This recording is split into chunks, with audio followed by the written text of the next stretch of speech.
नागराज, तुम्हाला तुमच्या सिनेमांमध्ये आडनाव ठेवताना विचार करावा लागतो का बराच? आपल्याकडं ना म्हणजे आम्ही मगाशी बोलत होतो, आपल्याकडं ना खूप शिताफीनं जे महत्त्वाचं आहे तेच लपवलं जातं. आणि मी इतका काळ लहानपणापासून चित्रपट बघतोय, तर हिरो हिरोईन प्रेमात पडतायत, मग त्यांचे घरचे परवानगी देत नाहीत. तर का? क्योंकि वो गरीब है या अमीर है, ह्याच्या पलीकडे सांगायचीच नाही. म्हणजे एवढं तर कारण नाही आहे फक्त. म्हणजे दोन गरीब पण एकमेकांशी लग्न करू देणार नाहीत. मग ते काय कारण आहेत? दोन अमीर पण एकमेकांशी एकत. म्हणून मला लक्षात आलं की ते जात आहे, मग जातीचे आडनाव आहेत. आणि आपला माणूस आपण खूपच गमतीशीर आहोत. की आडनावांचा डाटा असा खूपच निगेटिव्ह वापरतो. म्हणजे आयडेंटिटीला एकदम विचित्र करून ठेवलं आहे. मला ते नमक हलालमधलं गाणं आठवते की पग घुंगरू बांधे. तर म्हणजे सिनेमा कसा जवळ येतो आणि परत लपवतो.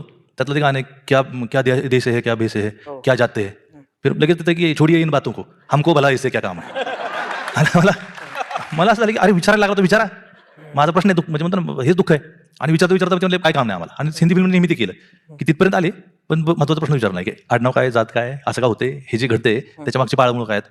आणि आपण वास्तवाला जे जरा दुखरं कुरूप विद्रूप वास्तव आहे त्याला मुलामा लावून मग आमिर गरीब काहीतरी वेगळंच की तो शिकला नाही वगैरे असं करतो. पण त्याची कारणं आहेत. म्हणून मग मी आडनावं, नावं, मग व्यवसाय, आणि व्यवसाय म्हणजे क्लास नाही, तर कुठल्या जातीची कुठला निगडीत आहे. तर मग ते मला वाटलं की ते सांगायला पाहिजे.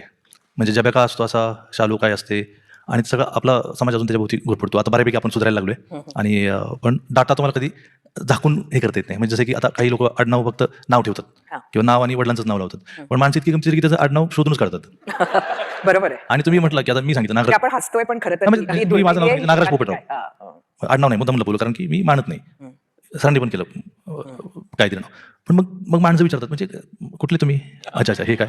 आणि ह्याच्या खूप चांगल्या कविता पण लिहिल्यात, दलित साहित्यात खूप छान कविता लिहिल्यात की माणूस शोधून काढतो जात आणि मग ट्रीट करतो. म्हणजे जाधव असला तरी कुठला जाधव, मग जाधवचा पाहुणा विचारायचा, मग पाहुण्याचा पाहुणा विचारायचा, शेवटी मग कळतच की जाधव कुठला आहे, महेश जाधव.